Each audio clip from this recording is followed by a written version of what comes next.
উন্নয়নে ঢুকি নোপোৱা ৰাজ্যৰ ভিতৰতে পিছপৰা এটা পৌৰসভাৰ ৱাৰ্ড ৰঙিয়া পৌৰসভাৰ ৫ নম্বৰ ৱাৰ্ডৰ উন্নয়নৰ দৃশ্য দেখিলে চকু কপালত উঠিব আপোনাৰ। উন্নয়নে ঢুকি নোপোৱা এই অঞ্চল হয়তো অসমৰ ভিতৰতে এটা পিছপৰা পৌৰসভা ৱাৰ্ড। ৰঙিয়া পৌৰসভাৰ অধীনত ৫ নং ৱাৰ্ডৰ উন্নয়নৰ দৃশ্য দেখিলে চকু কপালত উঠিব আপোনাৰ। কিন্তু প্ৰকৃতাৰ্থত নগৰ উন্নয়নৰ কোনো সা সুবিধা লাভ কৰা নাই ৫ নং ৱাৰ্ডৰ জনসাধাৰণে।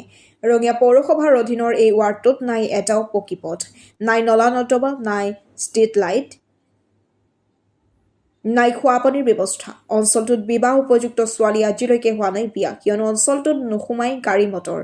ৰঙিয়া নগৰ উন্নয়নৰ নামত চৰকাৰে কোটি টকা ব্যয় কৰিছে যদিও আজিলৈ উপযুক্ত সুবিধাৰ পৰা বঞ্চিত হৈ আছে ৫ নং ৱাৰ্ডবাসী, যাৰ বাবে জনপ্ৰতিনিধিৰ লগতে পৌৰসভাৰ বিৰুদ্ধে ক্ষোভ ৰাইজৰ।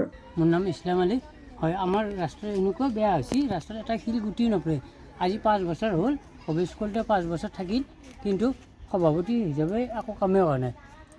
কিন্তু এইবাৰ মানুহবিলাক অনুৰোধ কৰিছোঁ, ইলেকশ্যনৰ আগে আগে যদি ৰাস্তাটো হয় আৰু লাইট দিয়া নাই 1 নম্বৰ কথা, আৰু পাইপ পুতি থৈছে, আপোনাৰ পানী চানী একো ব্যৱস্থাই নাই। আৰু এটা বেমাৰী আহিলে বেমাৰটো ইপাৰৰ পৰা সিপাৰে নিব লাগে 1 কিলোমিটাৰ নিয়ে কান্দে। বেমাৰী আধা যোৱাৰ পিছত ডাক্তৰে আগে কয় ডেড, কিন্তু ৰাস্তাটো নাই 1 নম্বৰ কথা। 2 নম্বৰ কথা, ৰাস্তাটো হ'ব লাগে, ৰাস্তা পুছে পুছে লাইট হ'ব লাগে 2 নম্বৰ কথা। 3 নম্বৰ পানীৰ ব্যৱস্থা হ'ব লাগে।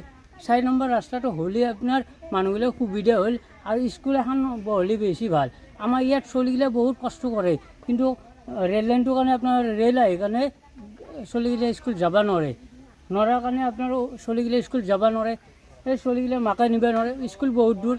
কিন্তু আমাৰ 5 নম্বৰ ৱাৰ্ডত এখন স্কুল লাগে 1 নম্বৰ কথা। 2 নম্বৰ কথা, স্কুল চলিগিলা যাব নোৱাৰিলে পঢ়া শুনাগিলা একদম বেয়া হৈ যাইছে, কিন্তু চলিগিলাৰ অসুবিধা কোনো বুজি নাপায়। আপোনাৰ ইলেকশ্যনত মানুহবিলাক ক'ব ৰাস্তা দিম, পানী দিম, লাইট দিম, কিন্তু আপোনাৰ মিটিংটো কৰি থৈ যাব ধুনীয়া কৰি, পিছত একো খবৰ নাই। আমাৰ এনেকুৱা অসুবিধা হৈছে। অফিচ স্কুলক এটা অনুৰোধ, আমাৰ অতি সোনকালে স্কুল এখন লাগে, আৰু 2 নম্বৰ কথা ৰাস্তাটো লাগে। এইখিনি হ'লে আৰু আপোনাৰ 3 নম্বৰ কথা, ছোৱালী চাব আহিলে ছোৱালী চাই ঠিকেই, নেক্সট আপোনাৰ ৰিজাল্ট নেদে, কৈ ৰাস্তাগিলা বেয়া, ৰাস্তাগিলাৰ কাৰণে আপোনাৰ ছোৱালী চাই হেনে আকৌ নহয়।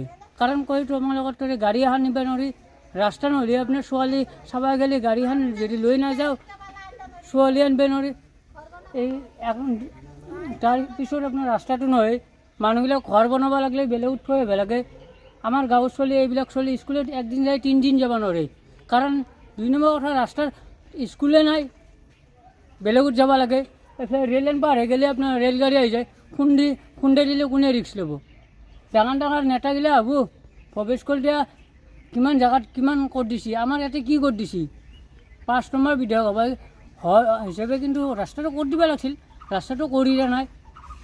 লাইটৰ ব্যৱস্থা কৰা নাই, স্কুল হোৱা নাই, পানী পাইপ দিব লগা দিছে, আৰু পানী অহা নাই আজি 1 বছৰ হৈ গ'ল। এইকাৰণে পাব্লিকে বহুত হাৰেছমেণ্ট খাই আছে। চবকে অনুৰোধ, ৰাস্তাটো ধুনীয়াকৈ হ'ব লাগে 1 নম্বৰ কথা। 2 নম্বৰ কথা, আপোনাৰ লাইনৰ কামটো হ'ব লাগে। 3 নম্বৰ কথা, আপোনাৰ স্কুলখন হ'ব লাগে। যিকোনো খবৰ আৰু বিজ্ঞাপনৰ বাবে যোগাযোগ কৰক 7896121996।